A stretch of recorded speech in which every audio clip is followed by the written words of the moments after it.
Well, Spiro, this is Adrian from the eldoshogamer.com. That's our site. We are covering this event. We like to give to our followers in the site the most complete coverage about the EA latest releases.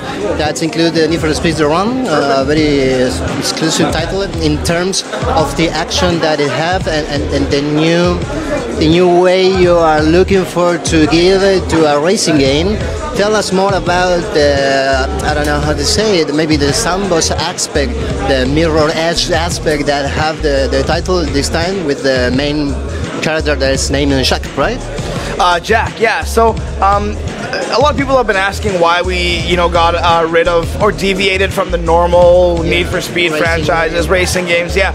So what we decided to do is obviously we want to keep our old and our traditional fans happy, but we wanted to bring in a new breed of racing fan as well. So what we decided to do is we decided to create a character that you get to play as, Jack.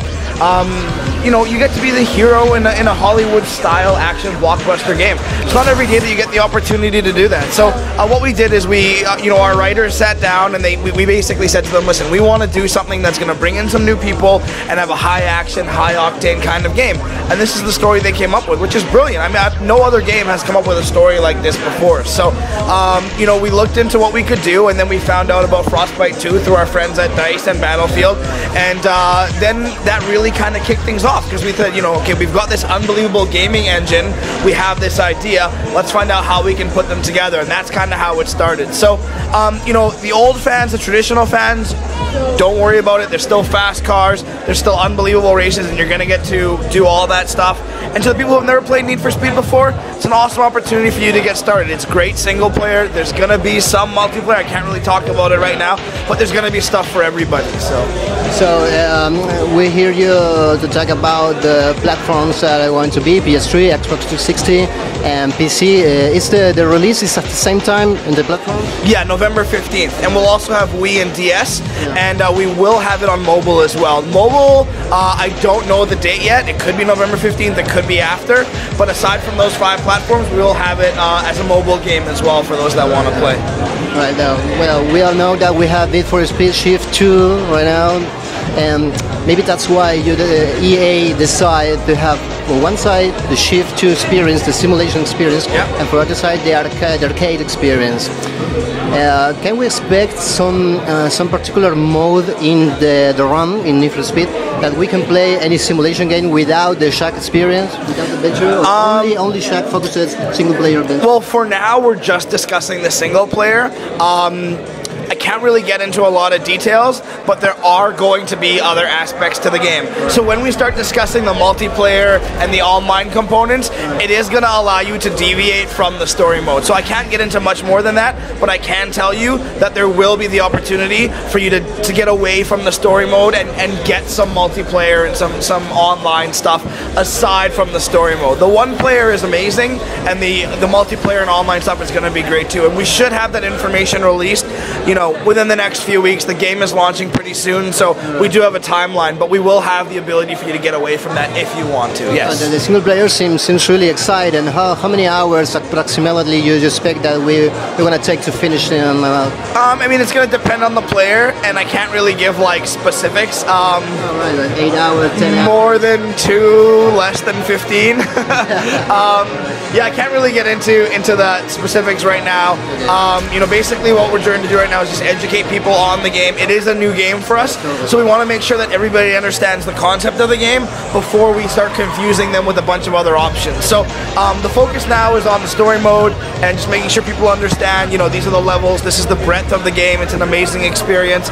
And in the next couple weeks, we'll start to release all that information just step by step, once we feel that, it's the right time to do so. So it'll be very soon. It'll be very soon. We saw many brands with many cars, with many licenses like Porsche. Well, Gran Turismo is a franchise that doesn't have that brand, and many gamers, many racing gamers really love to see Porsche on the games. There is any other brands that we haven't saw today that is planned to be released in a DLC? Ferrari, for example? Well, yeah, you know, Ferrari, you know, this is not from EA, this is just my personal knowledge. Right. I know that Forza does have the exclusive, you know, just like we have for Porsche, and that's okay. You know, as far as DLC is concerned, again, we're focusing on the story mode of the game, so I can't really get into too many details on DLC. You guys saw a bunch of cars today. You saw some Chevys, some Fords, Porsches, Lamborghinis. Yeah, exactly. So, you know, we've got a bunch of cars in the game that we've had in the past. You know, as far as Porsche in other games, I've been out of the office for like 3 weeks traveling. I read that article about, you know, Forza and Porsche. I don't really know much about it because I haven't been in the office and haven't been able to talk to anybody.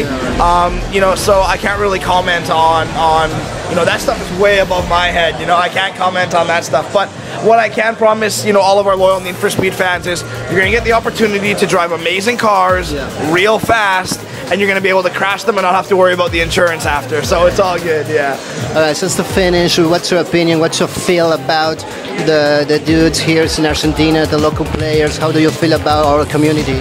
It's amazing. You know, again, like Patrick said in his presentation, we got about 3 hours of sleep last night. We were up at 4 a.m. to catch a plane from Chile to here. And then, you know, we checked in, had to come here, set up. So we've been up for, you know, pretty much the whole day. But when you get here and you talk to the people, and, you know, we made our presentation and there's just like cameras everywhere. It was crazy.